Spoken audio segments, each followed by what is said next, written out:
Hello मित्रों, good morning. मैं प्रेमचंद, मेरे यूट्यूब चैनल शिक्षा के प्रसार पर आप सभी का स्वागत है। दोस्तों, आज हम लोग क्लास जो 10th की प्रकाश टॉपिक चल रही थी, चैप्टर चल रहा था, आज उसमें मैं बोला था कि प्रश्न करवाने के लिए, जैसे कि मैंने पिछले क्लासों में सिर्फ न्यूमेरिकल करवाया हूँ, उसी प्रकार आज क्लास और आने वाले क्लासों में भी क्या करूँगा, मैं न्यूमेरिकल की ही क्लास रखूँगा, जिससे कि NCERT के जितने भी फर्स्ट चैप्टर यानी कि प्रकाश के जितने भी न्यूमेरिकल के सवाल हैं, सभी मैं क्या करूं, सवाल सॉल्व करवा सकूं। तो आज की जो क्लास है वो प्रकाश के सिर्फ न्यूमेरिकल पर है, और कल की भी जो रहेगी वो भी क्या रहेगी, न्यूमेरिकल की ही क्लास रहेगी।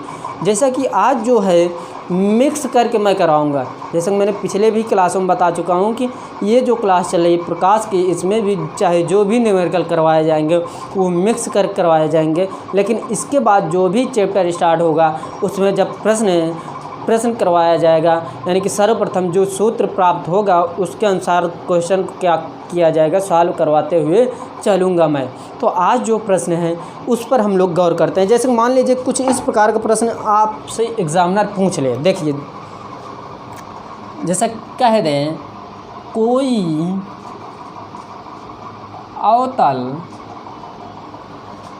अवतल दर्पण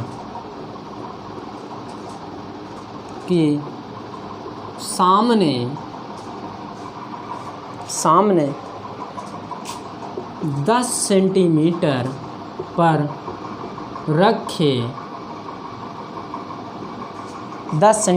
पर रखे किसी बिंब का 3 गुना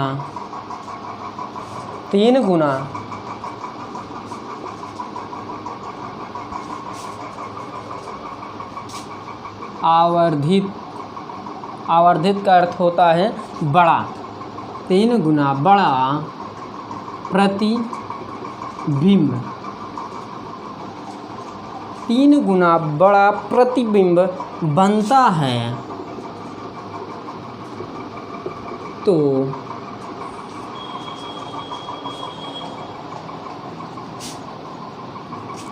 प्रतिबिंब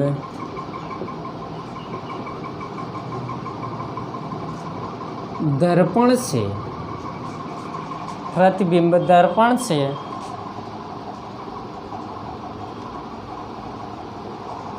कितनी दूरी पर होगा। ये प्रकाश के सवाल चल रहे हैं जो सीरियल क्रम में मैं करवा रहा हूँ, लेकिन कुछ सवालों को छोड़ते हुए मैं चल रहा हूँ, जिससे कि आप लोग भी उस सवालों को क्या करें, सॉल्व करते हुए चलें। अब मैं वही सवाल छोड़ रहा हूँ जो सवाल दूसरे सवाल से संबंधित है, वही सवाल को मैं क्या कर रहा हूँ, छोड़ करके चल रहा हूँ एक सवाल बताते हुए। तो इस पर यदि गौर किया जाए दोस्तों, ये जो है बहुत नॉर्मल तरीके से इसको बताया जा सकता है, इसको बहुत नॉर्मल तरीके से बताया जा सकता है। जैसे मान लीजिए कि कोई अवतल दर्पण के सामने 10 सेंटीमीटर पर रखे किसी बिंब का 3 गुना आवर्धित प्रतिबिंब बनता है, तो प्रतिबिंब दर्पण से कितनी दूरी पर होगा। तो जैसा कि ये जो 10 दिया है, ये क्या दिया है, ये U दिया है, ये क्या दिया है, U दिया है, यानी कि इसको हम लोग बोल सकते हैं, ध्यानपूर्वक देखिएगा, इसको हम बोल सकते हैं U बराबर 10 सेंटीमीटर। ये जो 10 दिया है ये माइनस में होगा कि प्लस में होगा, तो ये माइनस में होगा क्योंकि ये क्या है, अवतल दर्पण का है। तो उसी का आगे जो ये आगे बताया जा रहा है, किसी बिंब का 3 गुना आवर्धित प्रतिबिंब, यानी कि ये क्या है, आवर्धन है। क्या है, आवर्धन है। आवर्धन यानी कि अर्थात यम बराबर क्या, 3 दिया है, यानी 3 गुना दिया है। तो इसके अकॉर्डिंग हम लोग प्रश्न क्या कर सकते हैं, सॉल्व कर सकते हैं। जैसा कि इसमें पूछा गया दर्पण से कितनी दूरी पर रखा होगा, तो इसका फार्मूला क्या होगा, जैसा कि आप लोग जानते हैं यम बराबर H-H। तो इसका दूसरा रूप भी होता है क्या, V/U। लेकिन ये दर्पण से है तो यहाँ क्या हो जाएगा दोस्तों, यहाँ पर माइनस हो जाएगा, जैसा कि आप सभी लोग जानते हैं यही लेंस से होता तो यहाँ माइनस नहीं होता। तो इसी प्रकार यदि हम v का मान रखें, या इसको हम लोग इसी का आगे देख लेते हैं। मान लीजिए कि ये m बराबर -v/u। तो देखिए ये m का मान क्या दिया है, 3 दिया है, और माइनस v है, v रखिए, और u का मान क्या दिया है, 10 दिया है दोस्तों, -10। तो माइनस माइनस क्या होगा, प्लस हो गया, यानी काट दिए मैं ऊपर नीचे। तो इसका 3 मल्टीप्लाई होगा तो दोस्तों v बराबर क्या हो जाएगा, 30 सेंटीमीटर। क्या, 30 सेंटीमीटर। तो इस प्रकार के प्रश्न बहुत ही इम्पोर्टेंट प्रश्न है, जो आपको इस प्रकार के इसी से संबंधित और भी प्रश्न है जो आपको करना पड़ेगा। जब आपको वो प्रश्न, उन प्रश्नों में से कोई ऐसा प्रश्न होगा जो नहीं आएगा वो कमेंट बॉक्स में आप कमेंट ज़रूर करिएगा। ओके, तो इसी के आगे हम और कुछ नए प्रश्नों पर डिस्कस कर लेते हैं, जैसे कि इसको रफ किया जाए।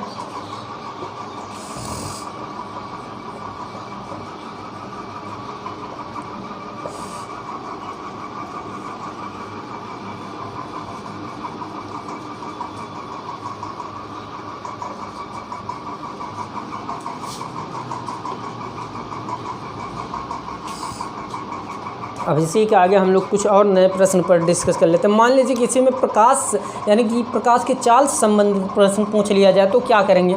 तो इसमें देखते हैं, देखिएगा ध्यानपूर्वक। यदि प्रकाश वायु से 1.50 अपवर्तनांक है, 1.5 अपवर्तनांक की कांच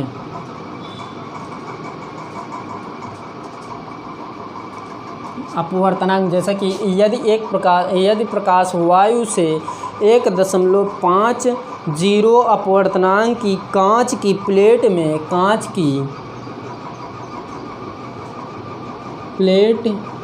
में या की कर सकते हैं में प्रवेश करता है कांच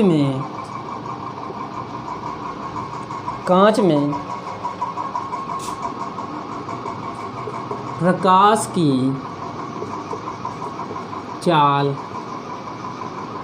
कितनी होगी,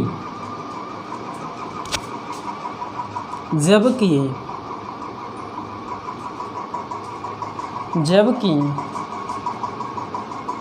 निर्वात में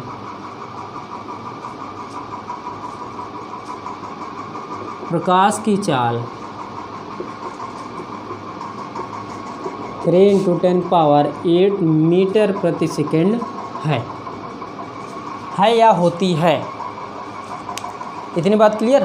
3 × 10⁸ मीटर प्रति सेकंड होती है। तो ये जो प्रोसेस है बहुत ही नॉर्मल तरीके से इसको हम लोग सॉल्व कर सकते हैं। बस इसमें इसका सूत्र पर विशेष ध्यान देना है। जैसे कि मान लीजिए कि इसमें सूत्र क्या लगेगा, तो इसमें लगेगा अपवर्तनांक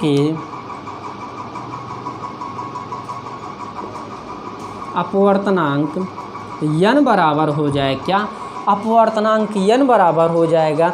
तो इसको हम लोग इस प्रकार भी बोल सकते हैं, अपवर्तनांक n बराबर हो जाएगा प्रथम माध्यम में प्रकाश की चाल, क्या, प्रथम माध्यम में प्रकाश की चाल, यानी कि v1 हो जाएगा।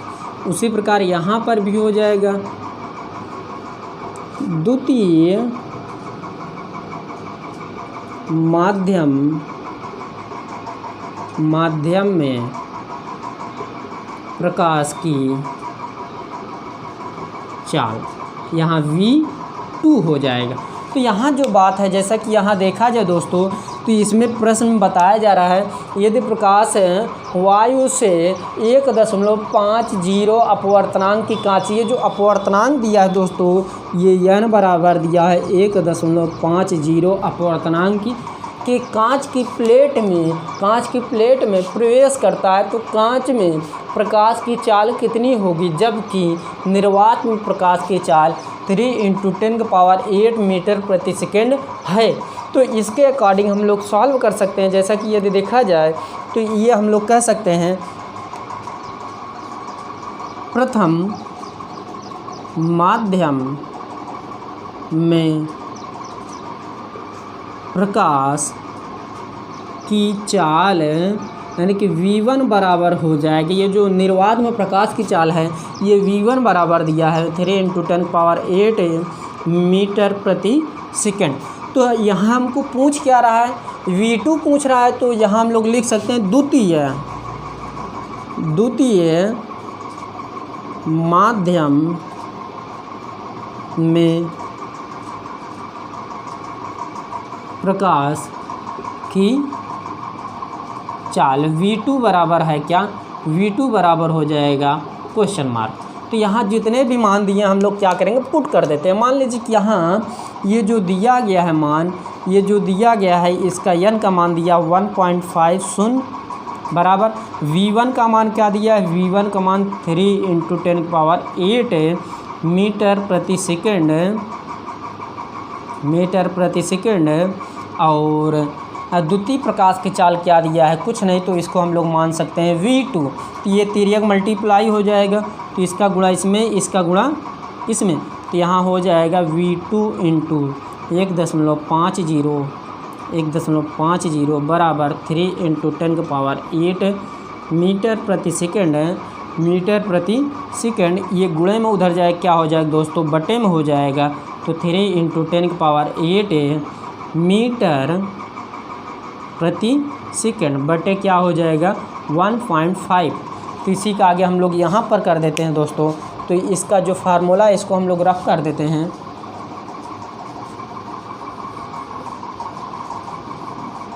ये भी क्या करते हैं, एक लाइन रफ कर देते हैं इसको भी। अब देखिएगा जैसा कि ये जो प्रोसेस है इसको हम लोग एक लाइन ऊपर लिख लेते हैं। v बराबर हो जाएगा 3×10⁸ मीटर प्रति सेकेंड बटे 1.50। तो यहाँ को हम जीरो क्या करते हैं, हटा देते हैं, नॉर्मल तरीके से समझ में आएगा। तो जैसा कि यहाँ पर देखा जाए दशमलव कटेगा, कितने अंक बाद है 0.1 अंक। तो 1 अंक बाद यहाँ यानी कि 1 जीरो बढ़ जाएगा, जितने अंक बाद दशमलव रहेगा उतने जीरो ऊपर बढ़ा सकते हैं। तो 15 है का नंबर 15 दूना क्या हो जाएगा 30। v बराबर हो जाएगा 2×10⁸ मीटर प्रति सेकेंड। तो ये मान मेरा हो गया क्या, निर्वात यानी कांच में प्रकाश की चाल इतना होगी 2×10⁸ मीटर प्रति सेकेंड। क्या होगी, कांच में प्रकाश की चाल कितनी होगी, तो 2×10⁸ मीटर प्रति सेकेंड होगी। इतनी बात क्लियर दोस्तों। तो ये रही बात प्रकाश पर, यानी कि प्रकाश के चाल वायु में क्या मान होगा, कांच में क्या मान होगा। तो ये फंक्शन रहा इससे संबंधित। अब करता हूँ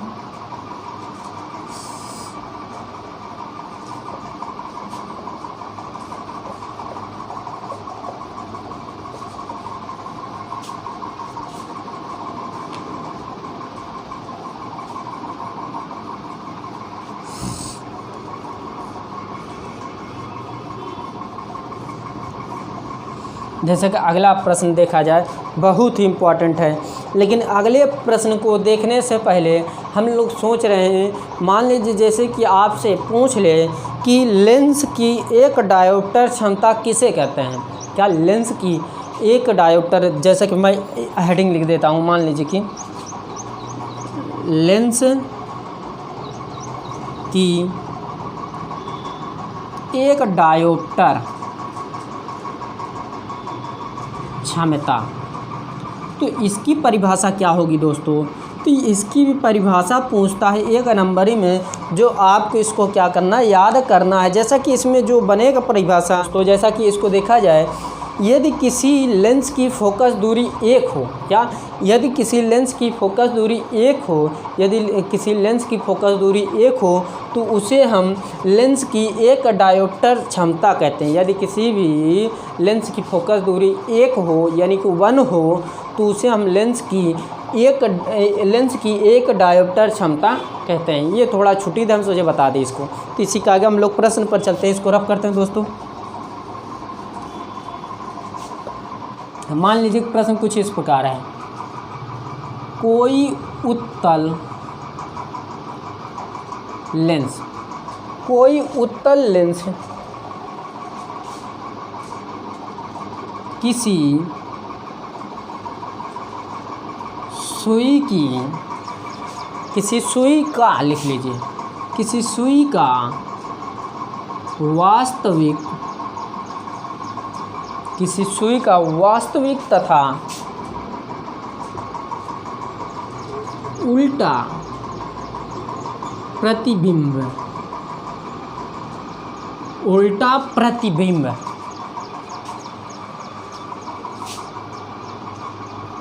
उस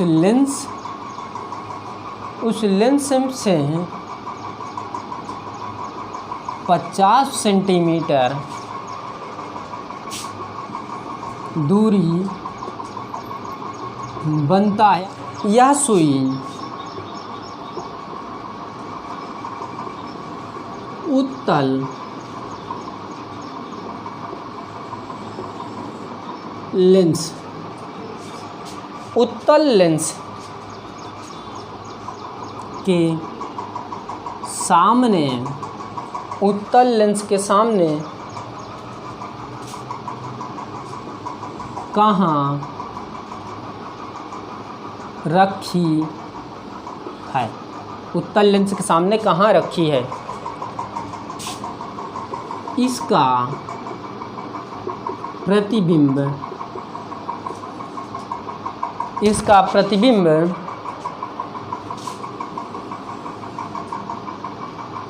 उसी साइज,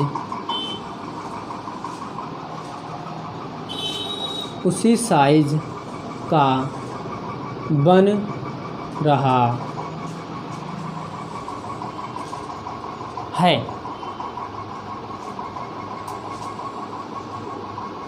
जिस साइज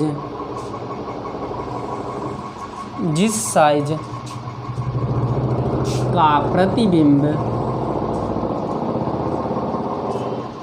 जिस साइज का प्रतिबिंब है, लेंस की क्षमता ज्ञात कीजिए। ओके, तो इसको हम लोग बहुत विस्तार रूप समझेंगे। इस प्रश्न को एक बार पढ़ते हैं, देखिएगा।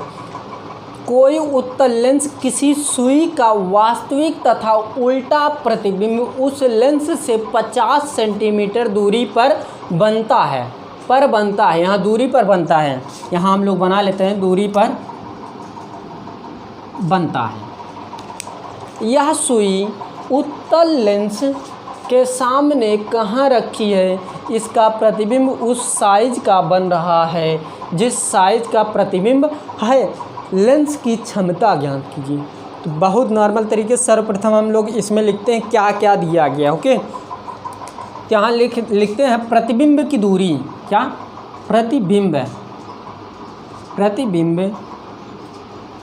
की दूरी, प्रतिबिंब की दूरी अर्थात क्या होता है आप लोग बता सकते हैं कि प्रतिबिंब जो होती है वो क्या होती है, v होता है।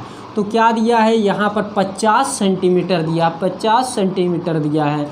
उसी प्रकार हम लोग और आगे पढ़ते हैं, देखिएगा ध्यानपूर्वक। 50 सेंटीमीटर पर बनता है। यह सुई उत्तल लेंस के सामने कहाँ पर रखी है, उसका प्रतिबिंब उस साइज का बन रहा है जिस साइज का प्रतिबिंब है। लेंस की क्षमता ज्ञात करना है। तो इसके आगे भी बहुत नॉर्मल तरीके से ये हम लोग बता सकते हैं। प्रतिबिंब की ऊंचाई, प्रतिबिंब की ऊंचाई क्या बोलते हैं, एच डैश बराबर क्या मान सकते हैं,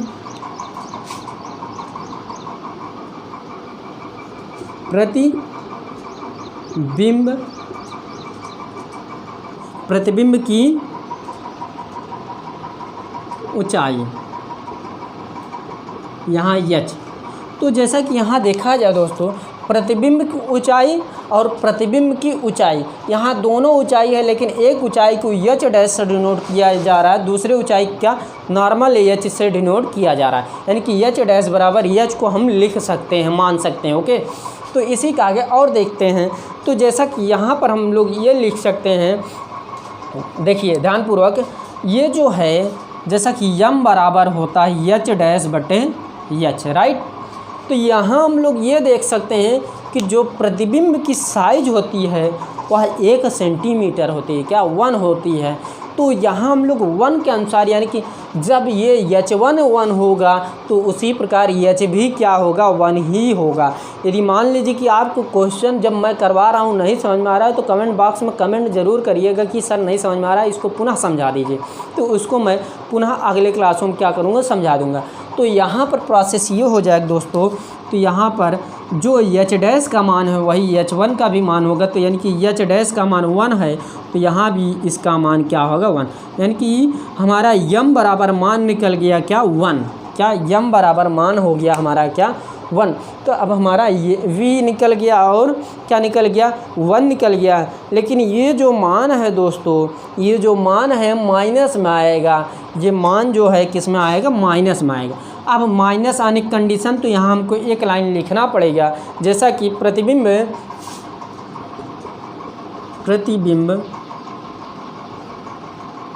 वास्तविक तथा उल्टा होगा या है।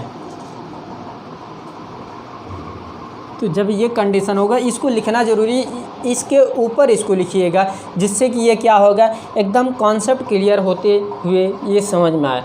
तो जैसा कि यहाँ समझा जाए दोस्तों, लेंस का आवर्धन क्षमता का सूत्र क्या होता है। लेंस का आवर्धन क्षमता, जैसे कि ये एम बराबर एच डैश बटे एच है, तो लेंस का आवर्धन क्षमता का सूत्र होता है। तो यहाँ पर हम लोग लिख सकते हैं आवर्धन क्षमता यम बराबर क्या होता है, वी डैश बटे यू। यहाँ माइनस नहीं लगे क्योंकि यह लेंस से संबंधित है। तो यहाँ पर यम का मान क्या दिया है दोस्तों, -1। तो वी का मान क्या दिया, 50 है, और यू का मान कुछ नहीं दिया, तो यू का यू ही रखेंगे। अब देखिए इसका मल्टीप्लाई हो जाएगा तो -u हो जाएगा बराबर 50, इसको इधर लेते जाइए उसको उधर, यानी कि u बराबर क्या हो जाएगा, -50 सेंटीमीटर। यानी कि u का भी मान मुझे मालूम हो गया कितना है, -50 सेंटीमीटर प्राप्त हो गया। इतनी बात क्लियर।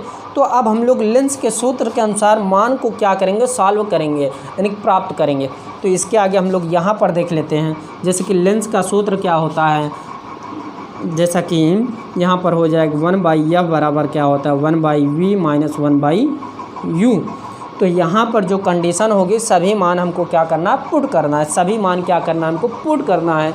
तो यहाँ पर सभी मान पुट करिए, देखिएगा 1/f बराबर 1 है, 1 है, v का मान क्या दिया है मेरा 50 निकला है, तो यहाँ 50 हो जाएगा, माइनस 1 है, 1 u का मान क्या है -50। तो यहाँ देखिएगा 1/f बराबर हो जाएगा 1/50 माइनस क्या हो जाएगा, प्लस हो जाएगा, यानी 50। आधार से मैं अंश क्या हो जाएंगे, जुड़ जाएंगे, यानी कि f बराबर 50 हो गया। एक क्या हो गया, 2, इसको काट देंगे तो दोस्तों 1/f बराबर क्या हो जाएगा, 1/25। तो यानी कि ये हो जाएगा f बराबर हो जाएगा 25 सेंटीमीटर। तो अब जैसा कि यदि देखा जाए तो ये जो लेंस की क्षमता पूछ रहा है, तो लेंस की क्षमता जैसे कि आप लोग जानते हैं रो अर्थात p बराबर 1/f होता है। रो अर्थात p बराबर 1/f होता है। उसी के अनुसार हमको लेंस की क्षमता ज्ञात करना पड़ेगा। तो इसी के अनुसार हम लोग देख लेते हैं, जैसा कि यहाँ पर एक लाइन को हम लोग रफ़ कर देते हैं, यहाँ ये रफ़ कर देते हैं, देखिएगा ध्यानपूर्वक।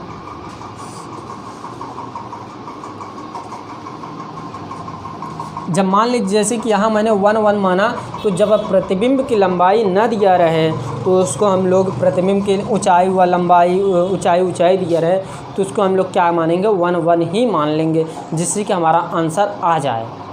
तो देखिएगा जैसे कि ये जो है, जब हम लोग ये जानते हैं जैसे कि यहाँ पर ये जो सेंटीमीटर में है, यदि इसको मीटर में बनाएंगे तो दोस्तों 100 से हमको क्या करना पड़ेगा, भाग है, तो 2 0 कटा, तो यानी उतने अंक गिन करके उसके आगे हमको क्या करना, दशमलव लगाना, 1 और 2 यहाँ दशमलव लग गया, यानी कि f बराबर हो जाएगा 0.25 मीटर। ये मेरा मान आ गया किसका, f का। तो आप लोग जानते हैं लेंस की क्षमता बराबर हो जाएगा लेंस की क्षमता P अर्थात रो बराबर 1/f मीटर में होता है, राइट। तो यहाँ पर मीटर में मैंने बनाया, तो यहाँ पर क्या करना पड़ेगा, मुझे पुट करना पड़ेगा। तो यहाँ 1/f का स्थान पे क्या है 0.2 मीटर 0.25 मीटर। तो इसको हम लोग बटे से हटाएंगे, इसको सही रूप में लिखेंगे। यदि आप लोग यहीं पर लिखते हैं तो भी उचित है। यदि हम लोग इसको बनाएं तो देखिए 2 जीरो यहाँ बढ़ जाएगा, इसलिए 2 अंक बाद दशमलव है, तो 25 का नाम 25 चौको कितना हो जाएगा 100 हो जाएगा। यानी कि यहाँ पर हो जाएगा P बराबर 4 डायोप्टर। क्या P बराबर 4 डायोप्टर हो जाएगा मेरा आंसर। तो इस प्रकार के प्रश्न आपसे एग्जामिनर क्या करेगा, पूछेगा। किस लिए, देखिए ये जो मीटर में या डायोप्टर में बनाए, तो जैसा कि हम लोग जानते हैं मीटर जो रहेगा वो डायोप्टर में कन्वर्ट किया जाएगा, डायोप्टर को मीटर में कन्वर्ट किया जा सकता है। तो ये रही बात कुछ इम्पॉर्टेंट प्रश्नों पर। इसके आगे जो प्रश्न बचे हैं वो हम लोग आने वाले क्लासों में क्या करेंगे, डिस्कस करेंगे दोस्तों। तो यदि मेरी वीडियो पसंद आ रही है तो प्लीज़ इसको शेयर करिए, शेयर के साथ साथ कमेंट करिए और लाइक करिए, सब्सक्राइब करना तो ना भूलें। यदि आप शेयर करेंगे तो उतना हम लोग का क्या होगा, बहुत ही उत्साह बढ़ेगा कि व्यक्ति जो है मेरे वीडियो को देखते हुए साथ में शेयर भी कर रहे हैं। तो प्लीज़ शेयर करिएगा। तो आज की वीडियो हम लोग यहीं पर समाप्त करते हैं। Thank you very much. धन्यवाद दोस्तों।